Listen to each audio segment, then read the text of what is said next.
आज बताइए कि भाजपा ने पहले गलती किया और उसके बाद हमने जानबूझ के उनका फिरकी लिया। अब फिरकी लिया इसके लेके भाजपा ने हमारे ऊपर कंप्लेन कराया और कंप्लेन में केस दर्ज हो गया। हमें कोई फ़र्क नहीं पड़ेगा, वो जेल भेजे, हत्या कराए, मुझे कोई फ़र्क नहीं पड़ेगा। जो सच की लड़ाई है मैं लड़ते रहूँगा, चाहे वो देश के प्रधानमंत्री क्यों ना हो, उनके सामने मजबूती से मैं खड़ा रहूँगा। भाजपा सरकार इस बार बनने के लिए नहीं जा रहा। देश का युवा मजबूती से आज इंडिया गठबंधन के साथ है, अपने रोजगार के मुद्दे पर मजबूती से खड़ा है। 300 से 200 आ जाएंगे और जब 7वां फेज खत्म होगा तब वो 144 पे आ जाएंगे, जो अटल जी के टाइम में जो सरकार उनका नहीं बना। उस मुकेश सहनी जी, आपने कंकड़बाग थाने में एफआईआर दर्ज कराई थी, लेकिन पुलिस अभी तक संज्ञान नहीं ली है, क्या कहेंगे? यही तो हम लोग लड़ाई लड़ रहे हैं कि लोकतंत्र जिंदा नहीं है, हमारा संविधान खतरे में है। आज बताइए कि भाजपा ने पहले गलती किया और उसके बाद हमने जानबूझ के उनका फिरकी लिया। अब फिरकी लिया इसके लेके भाजपा ने हमारे ऊपर कंप्लेन कराया और कंप्लेन में केस दर्ज हो गया। और उसी दिन हमने थाना में कंप्लेन दिया कि भाजपा ने ये गलती किया और आज तक केस दर्ज नहीं हुआ। तो बताइए, वो सत्ता में है, पावर में है, इसलिए वो सत्ता को, पावर को दुरुपयोग कर रहे हैं। हमारे ऊपर केस दर्ज करवा दिए, लेकिन उनके ऊपर अभी तक केस दर्ज नहीं हुआ है। तो इसके लिए आपको भी सोचने की बात है, बिहार के जनता को भी सोचने की आवश्यकता है। उनका बस चले तो हत्या कराने का साजिश में भाजपा बैठा हुआ है, वो जेल में भेजने के लिए बैठा हुआ है। हमें कोई फ़र्क नहीं पड़ेगा, वो जेल भेजे, हत्या कराए, मुझे कोई फ़र्क नहीं पड़ेगा।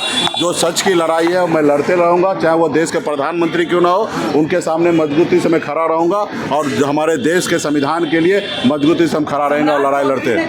4 जून के बाद पूरा लालू परिवार बेरोजगार होने जा रहा है। अब देखिए, उससे हम उम्मीद क्या रखेंगे? वो 4 जून के बाद परेशान कौन हो रहा है देश में, ये सम्राट चौधरी जी को पता है कि देश में परेशान कौन हो रहा है। तरह तरह का बयान दे रहे हैं देश के प्रधानमंत्री जी।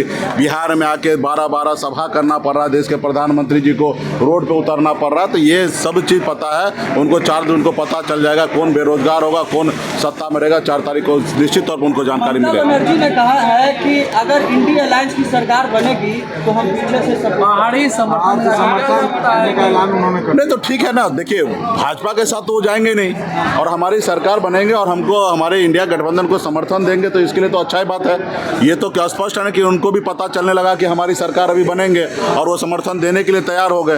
तो ये देश दुनिया जानने लगा तो कम से कम इंडिया गठबंधन का सरकार बन रहा है और हमको समर्थन देने के लिए लोग आ रहे हैं। भाजपा को तो कोई समर्थन देने के लिए जा रहे हैं, क्योंकि भाजपा देश को, हर नेता को पता है कि भाजपा का सरकार इस बार बनने के लिए नहीं जा रहा। देश का युवा मजबूती से आज इंडिया गठबंधन के साथ है, अपने रोजगार के मुद्दे पर मजबूती से खड़ा है। एक सवाल